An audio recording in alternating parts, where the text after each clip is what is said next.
Sean bienvenidos al tema de medicina interna de la bibliografía de Harrison, edición 18, lo que son cefaleas.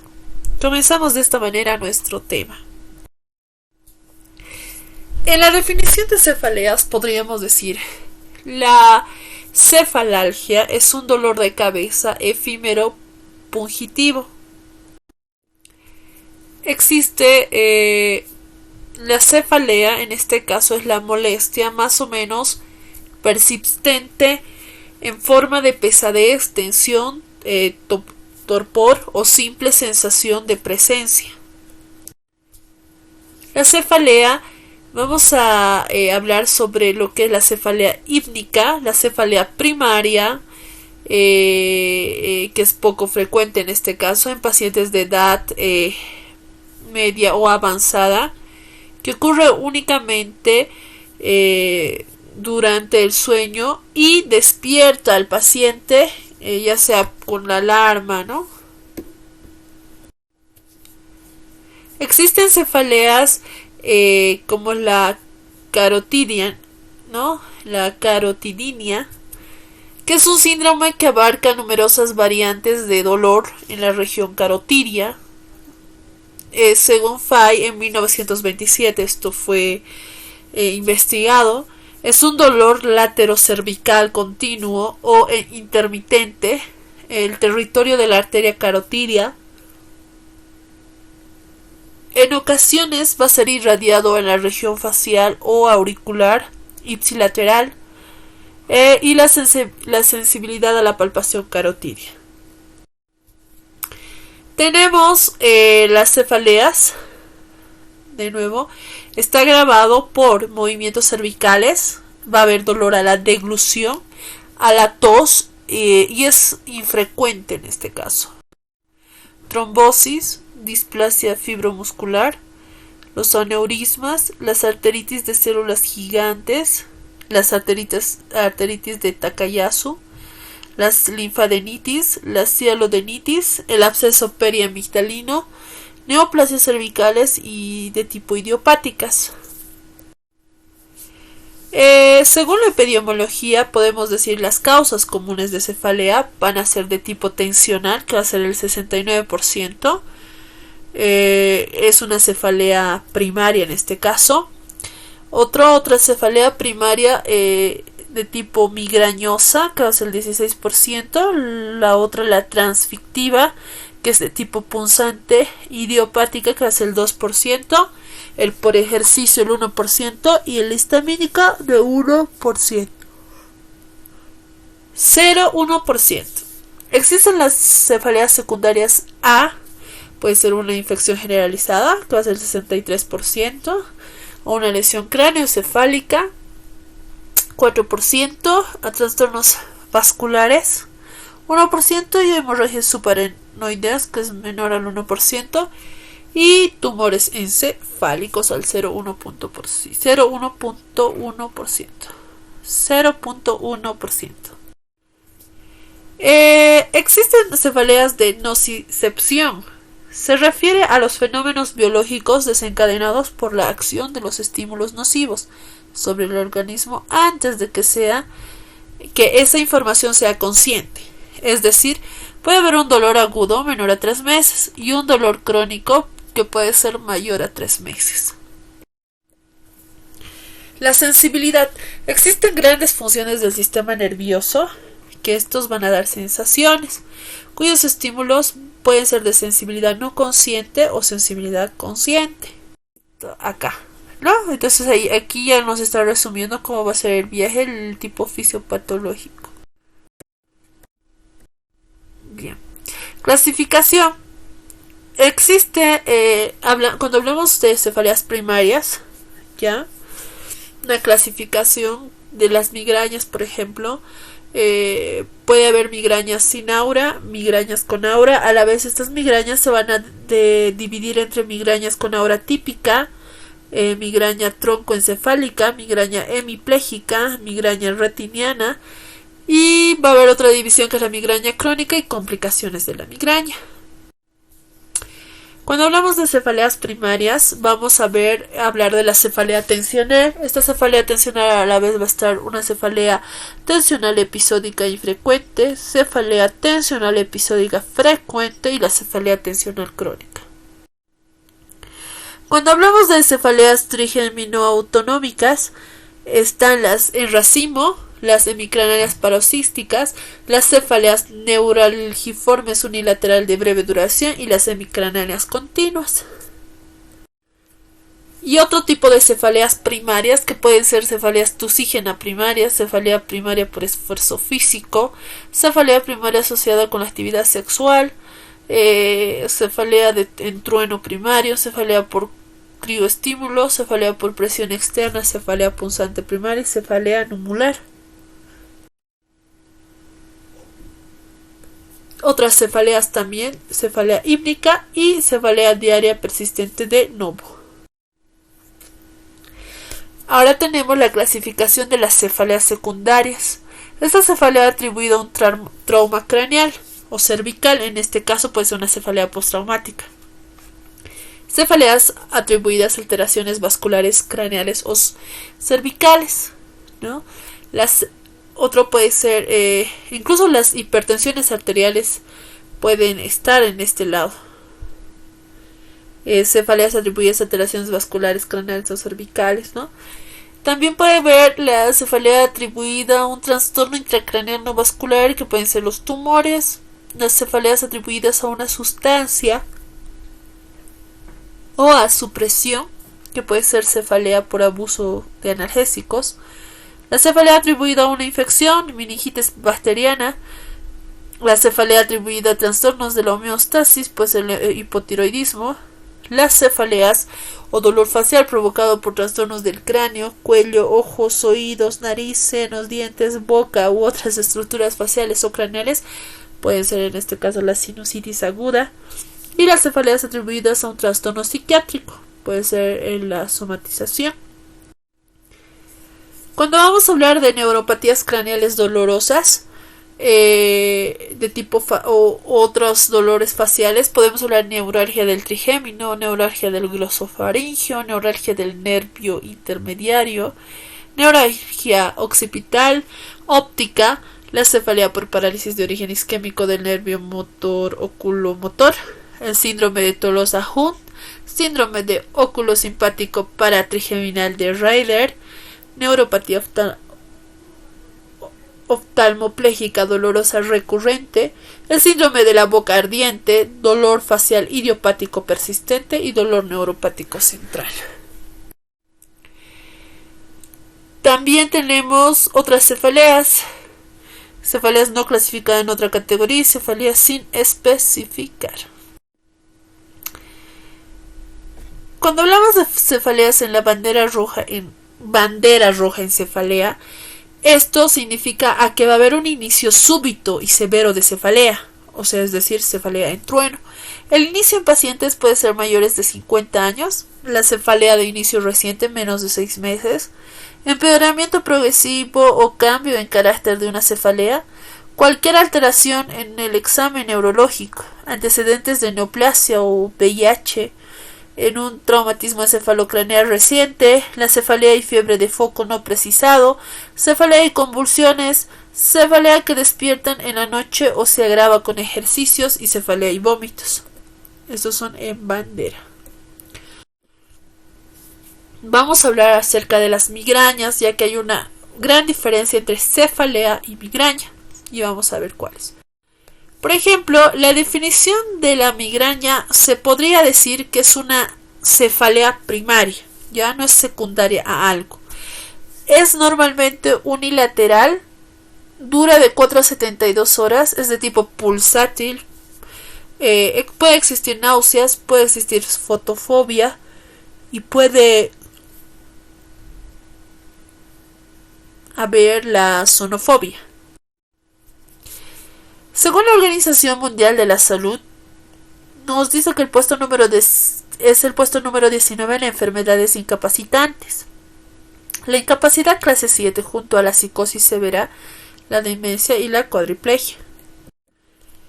En la consulta externa, por ejemplo, en un país, en este caso se ha tomado a Colombia, ya el 27% atiende los médicos generales, el 1.9% en segundo lugar al neurólogo, 10.4 consulta en un servicio de urgencia y 50.9 nunca ha asistido a una consulta médica. Acá está, trigémino, ¿no? Acá está el trigémino. Esta fisiopatología más que todo van a ser en los axones de gran diámetro, acá está, mielínico, y también va a ir a los mielínicos de diámetro fino y los amielínicos. En este caso acá está, estos son los axones de gran diámetro mielínico, así pueden ver, ¿no? Nervio periférico del trigémino. Luego viene el mielínico de diámetro fino, acá está. Y los amielínicos, los que no tienen mielina, ¿no? Entonces esta va a ser la fisiopatología de la migraña nocioceptores, de nocioceptores. Si se dan cuenta, acá estamos en las fibras preganglionares simpáticas, ¿no? Acá está la médula espinal, este es el nervio periférico y este es el viaje que va a dar, ¿no? Entonces siempre va a recaer en el trigémino. De tipo vascular, las fibras simpáticas, es decir, el ganglio cervical superior, las fibras parasimpáticas, el ganglio esfenopalatino y óptico, y las fibras sensitivas, que en este caso son el trigémino, las fibras no mielinizadas de tipo C. Las estructuras craneales sensibles al dolor y el complejo trigeminal cervical, las fibras no mielinizadas, las que hemos hablado, las de tipo C, la fosa anterior, la rama oftálmica del trigémino, la fosa posterior, raíces cervicales superiores y las fibras nerviosas sensitivas simpáticas y las parasimpáticas. Aquí está.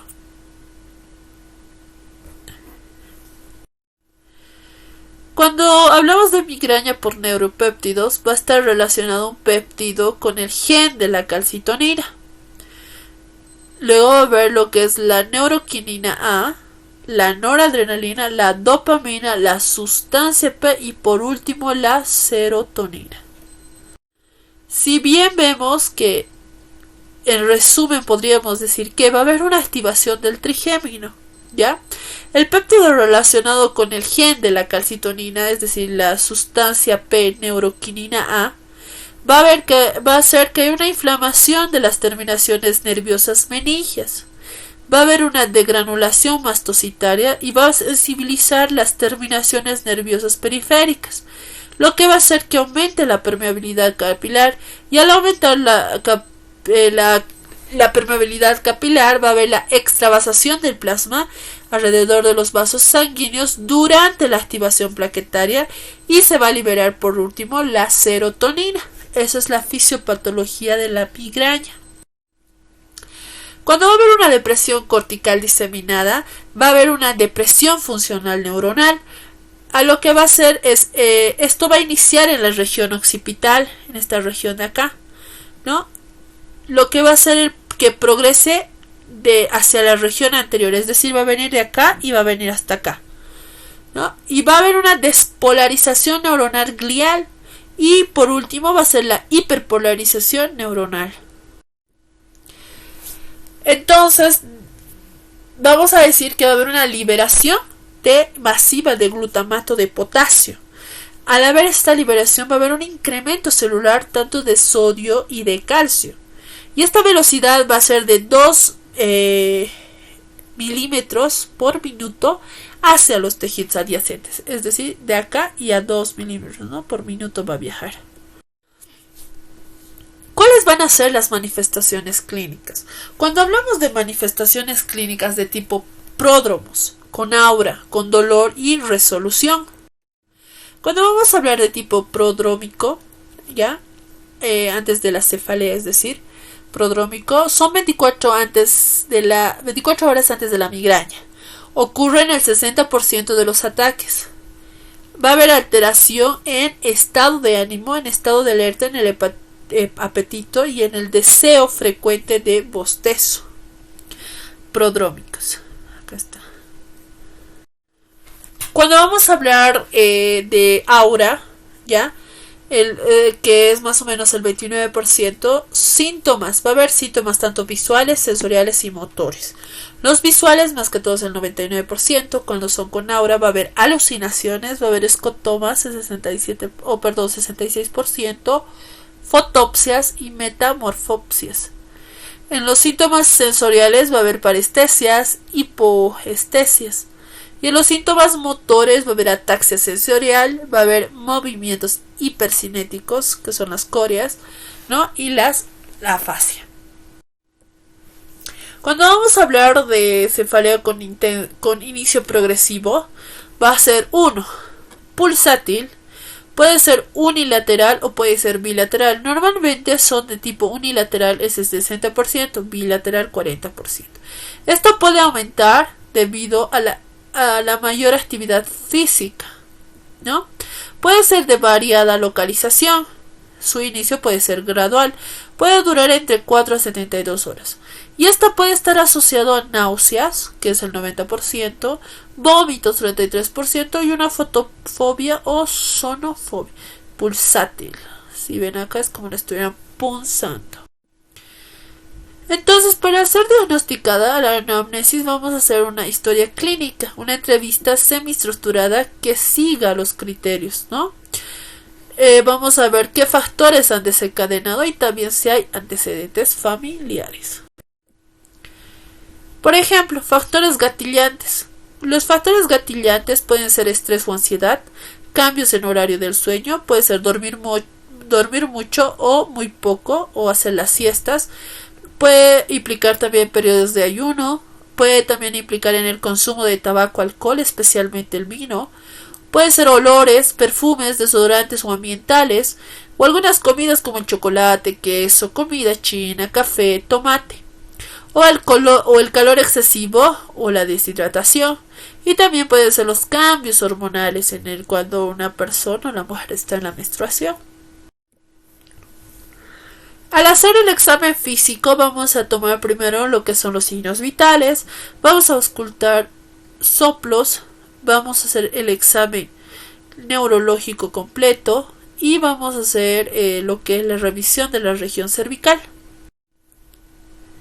Cuando hablamos de cefaleas migrañosas sin aura, podemos decir que al menos 5 episodios que reúnan completamente los criterios tanto B y D, ¿no? Por ejemplo, en los criterios B va a haber ataques de dolor que duran de 4 a 72 horas, que no son tratados o tratados de forma no exitosa.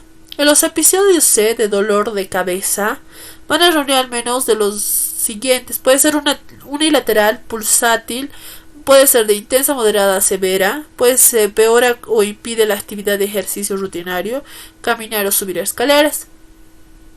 Durante el ataque de dolor de cabeza se van a presentar al menos uno de los siguientes, ya sean náuseas o vómitos. Puede ser fotofobia o fonofobia. Y no se explica por otra identidad la clasificación B que produzca dolor de cabeza. Cuando van a ser cefaleas con aura, al menos 2 episodios que reúnen completamente tanto los criterios B y C. En el criterio B podemos ver igual que son síntomas de aura completamente irreversibles. Pueden ser visuales, sensitivos, de habla o de lenguaje, motor, de tallo cerebral y de la retina. Al menos 2 de las siguientes características. Al menos uno de los síntomas de aura aparece gradualmente en un periodo igual o mayor a 5 minutos, o 2 o más síntomas de aura aparecen de forma sucesiva. Cada síntoma de aura dura entre 5 a 60 minutos. Al menos uno de los síntomas de aura es unilateral.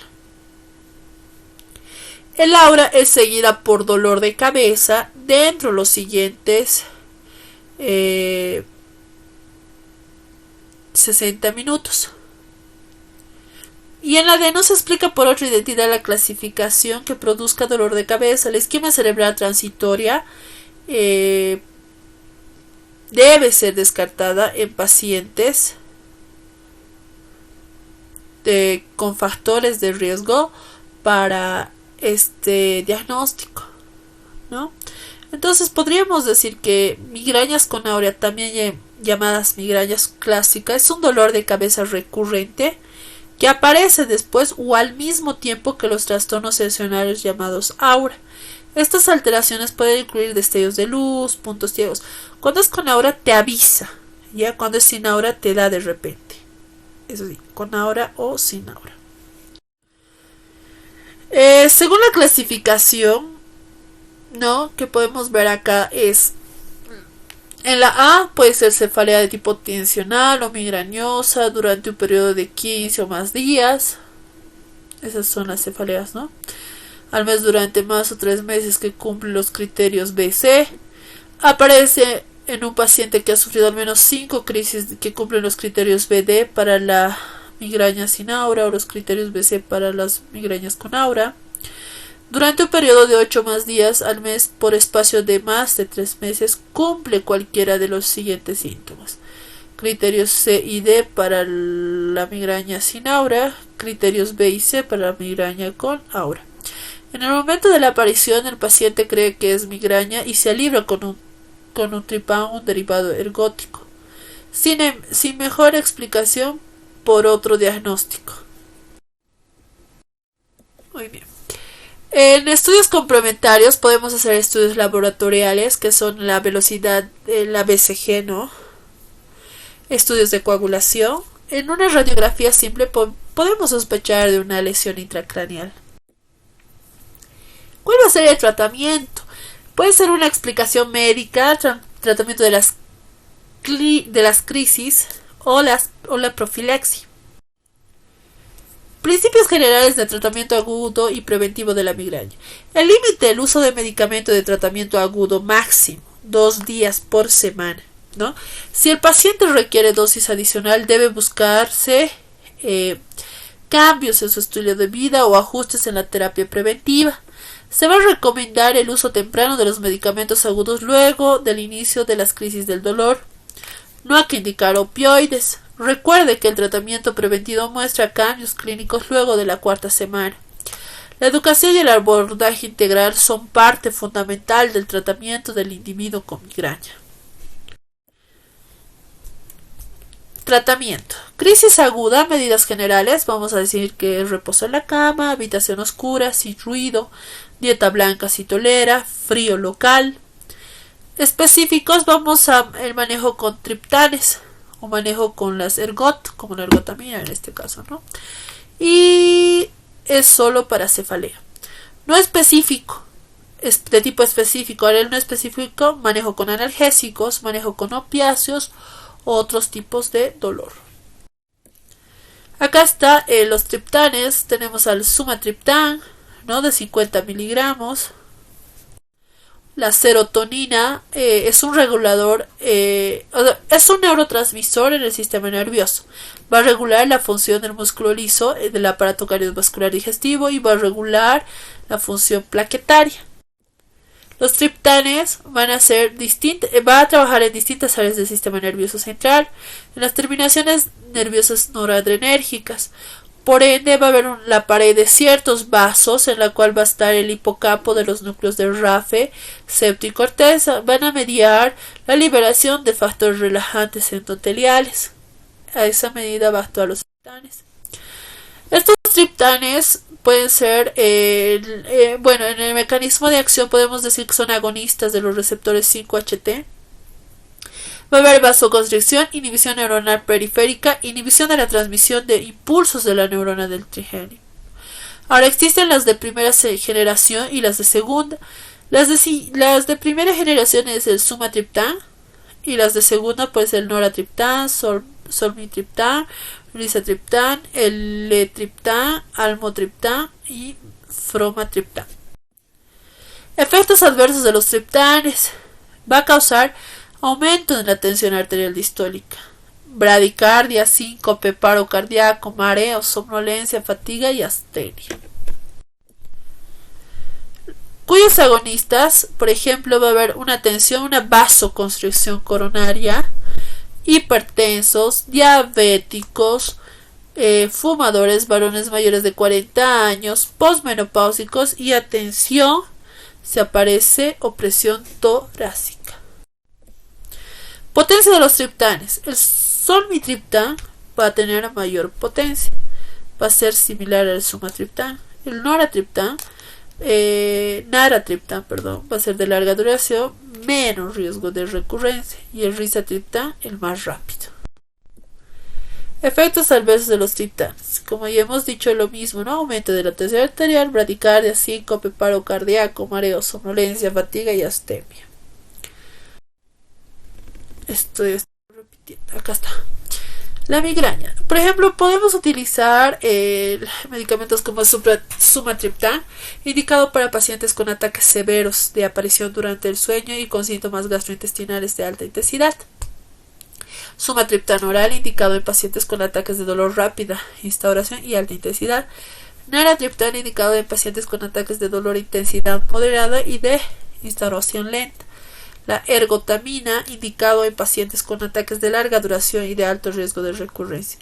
El solmitriptán, indicado en pacientes con ataques de rápida instauración y síntomas gastrointestinales que van a limitar el uso de la vía oral.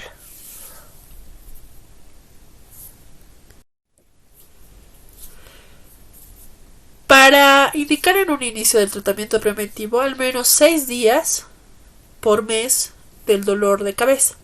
Alta discapacidad relacionada con ataques. Tipos específicos de migraña. Migraña con síntomas de tallo, migraña hemipléjica. Complicaciones de migrañas: infarto migrañoso, crisis epiléptica asociada a migraña, aura sin infarto, intolerancias o contraindicaciones a tratamientos agudos. Cuando hablamos de cefaleas migrañosas, ¿no? Aunque recomendaciones para prescribir tratamiento agudo en pacientes ambulatorios con migraña, tenemos el naproxeno. Este naproxeno, cuyas precauciones son la disfunción renal y las gastritis. El ketoprofeno, disfunción renal y gastritis. Ibuprofeno, acetilsalicílico, metoclopramida, domperidona, ¿no? Y el acetaminofén, que son disfunción hepática por acetaminofén. El acetaminofén más una asa más una cafeína. En esto tal vez han escuchado el Cofargot. Tenemos los medicamentos parenterales sugeridos para el tratamiento de ataques agudos de uso hospitalario: diclofenaco, ketoprofeno, ketorolaco, dipirona, metoclopramida, haloperidol y sulfato de magnesio. Tratamiento profiláctico. Tenemos el ácido valproico, el gabapentin, topiramato, sonizamida, levetiracetam, amitriptilina, nortriptilina, fluoxetina, el metoprolol, el propanolol, ¿no? Nivel de evidencia, efecto científico, clínico, grupo terapéutico. Acá tenemos lo mismo, la miterceguida, ¿no? Imodipino, verapamil, lisopronil,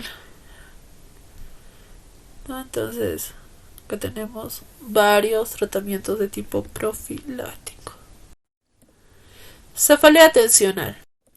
La cefalea tensional puede ser episódica e infrecuente. A la vez esta se va a subdividir en cefalea tensional episódica e infrecuente con hipersensibilidad de la musculatura pericraneal, cefalea tensional episódica infrecuente sin hipersensibilidad de la musculatura pericraneal. Tenemos las cefaleas tensionales episódicas frecuentes, cefaleas tensionales crónicas y las cefaleas tensionales probables, cuyas características clínicas van a ser episodios frecuentes de cefalea de localización típicamente bilateral con dolor tensivo u opresivo de intensidades de leve a moderada y con una duración de minutos a días. Este dolor no empeora con la actividad física habitual ni está asociado con náuseas, pero podrían presentarse fotofobias o fonofobias. Las características clínicas para criterios de diagnóstico van a ser al menos de 10 episodios de cefalea que ocurran de media de 1 a 14 días al mes durante más de 3 meses, ¿no? Y que cumplen los criterios B y D. En este caso B, cefalea con duración de 30 minutos a 7 días.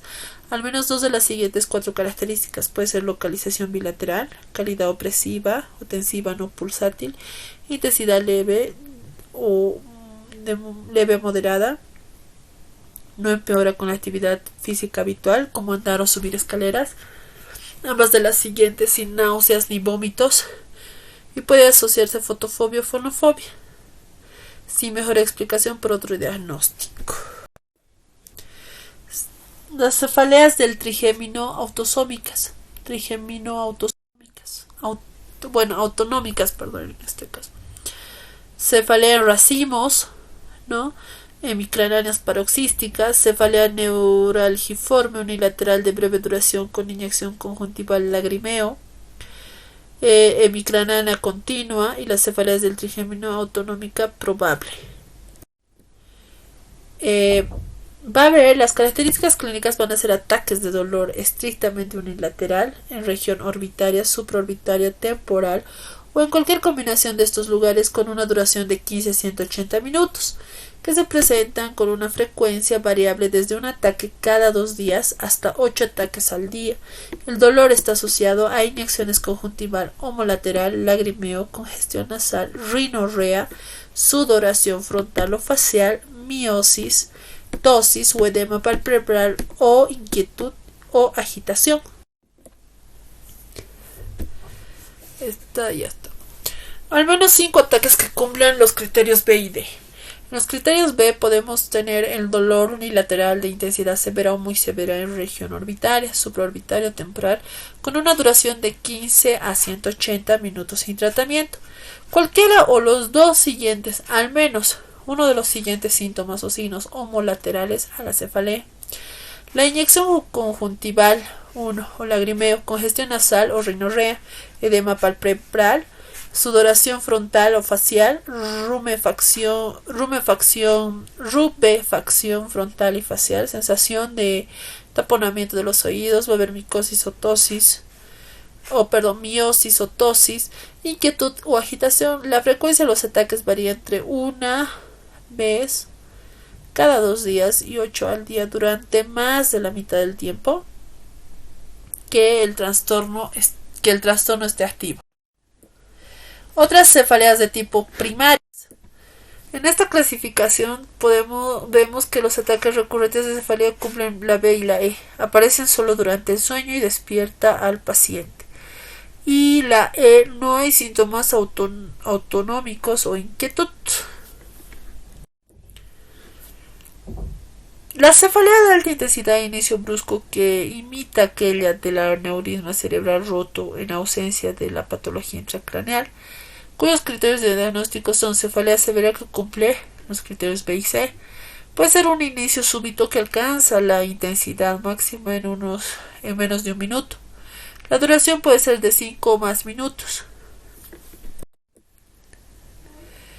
Tenemos las cefaleas asociadas a la actividad sexual. Normalmente van a ser criterios de la B y la D. Está provocado porque ocurre solo durante la actividad sexual. O también cefaleas intensas entre 1 minuto a 24 horas, leve hasta 72 horas. Cefalea numular. Esta cefalea numular igual son criterios que cumplen más que todo de la B, que son contorno bien perfilado, tamaño y formas fijos, redondos, elípticos y de unos 6 centímetros de diámetro. Se localizan únicamente en un área del cuero cabelludo, con los siguientes cuadros. Y de esta manera hemos concluido el tema de cefaleas, tanto haciendo la diferenciación con migrañas y cefaleas, ¿no? Hemos mencionado el tratamiento y también las medidas que un médico debe tomar, ¿no? Desde la historia clínica, la anamnesis y tanto el tratamiento personal que hay que dar al paciente con la orientación y también desde el tratamiento farmacológico. Espero te haya gustado el tema y te esperamos para el próximo tema. Obviamente te invitamos a que puedas leer el libro de medicina interna, el tema de cefaleas, para poder ampliar más tus conocimientos y y bueno, y prepararte para lo que es la residencia. Muchas gracias, te esperamos en el siguiente tema.